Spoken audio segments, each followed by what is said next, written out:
Hello and welcome everyone. Today we will discuss about the Coulomb's law in vector form.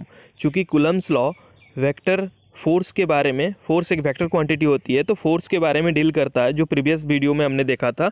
आज उसका हम लोग vector form को study करेंगे। ठीक है, इतना तक हमने स्टडी कर लिया था F इक्वल्स टू के Q1 Q2 divided by are square, जहाँ पे K क्या है, एक इलेक्ट्रोस्टैटिक फोर्स कांस्टेंट था। अभी हमने लिया यहाँ पे ए पॉइंट में रखे हैं Q1 चार्ज को, बी पॉइंट में Q2 चार्ज को रखे हैं।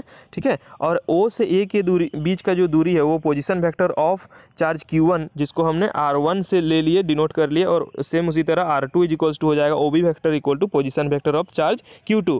और A से B का जो दूरी है उसको हम R12 मान लिए हैं AB वेक्टर को। ठीक उसी तरह BA वेक्टर जो होगा वो R21 वेक्टर है। ठीक है, the magnitude of R12 is R12 and the magnitude of R21 vector is R21। तो ये इतना तक तो सभी को क्लियर है। नेक्स्ट आगे हम लोग चलते हैं। तो अगर यूनिट वेक्टर को हम लोग कैसे लिखेंगे, R12 cap is equals to vector divided by mod of the vector. ठीक है, ये होता है यूनिट वेक्टर का फॉर्मूला, तो आप लोगों को पता होगा R12 और R21 ये ऐसे होगा। If force 12 F12 vector is equal to force on Q1 due to Q2 and F21 vector is equals to force on Q2 due to Q1। ये तो पता चल रहा है। F12 वेक्टर मतलब क्या है, force on Q1 due to Q2। Q1 पे क्या फोर्स लग रहा है, Q2 के चलते। और F21 मतलब ठीक उसका अपोजिट, Q1 पे क्या, Q2 पे क्या फोर्स लग रहा है, Q1 के चलते। ठीक है, तो अब हम लोग क्या करेंगे, इसको वेक्टर फॉर्म में लिखेंगे। Coulomb's force law between 2 point charges Q1 and Q2 located at R1 and R2 in vacuum is expressed as F पहले F क्या ले रहे हैं, F21 वेक्टर ले रहे हैं। उसके बाद हम लोग F12 वेक्टर भी लेंगे।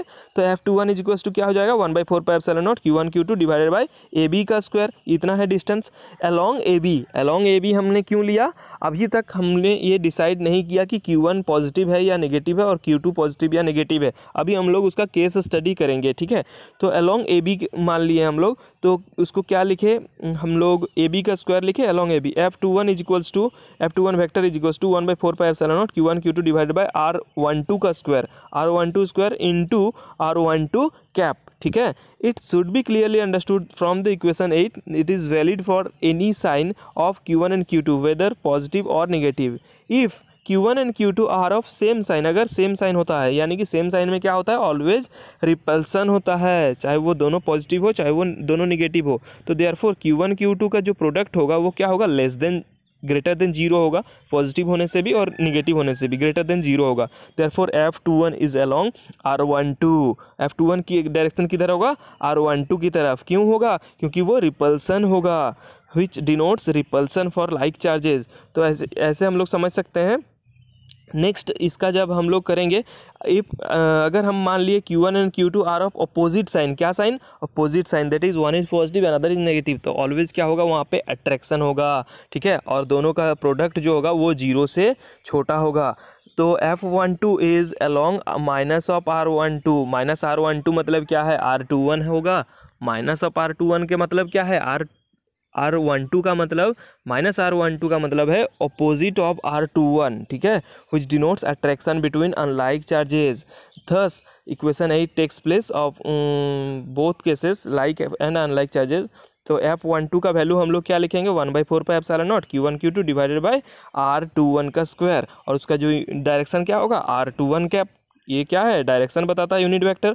तो देखो होल चीज़ यहाँ से यहाँ तक सेम है, बस R12 के जगह में R21 है, यानी कि दोनों का मैग्नीट्यूड सेम है, डायरेक्शन अलग अलग है। तो ये हम वेक्टर में लिखते हैं। अगर मैग्नीट्यूड सेम होता है, डायरेक्शन अलग अलग होता है, तो उसमें हम लोग क्या करते हैं, उसमें वेक्टर के सामने निगेटिव साइन लगाते हैं। तो F12 is equals to minus of F21, यही था कूलम्स लॉ का vector form. Therefore from force on Q1 due to Q2 is equal and opposite to the force on Q2 due to Q1। Thus Coulomb's law agrees with Newton's third law, every action has equal and opposite reaction.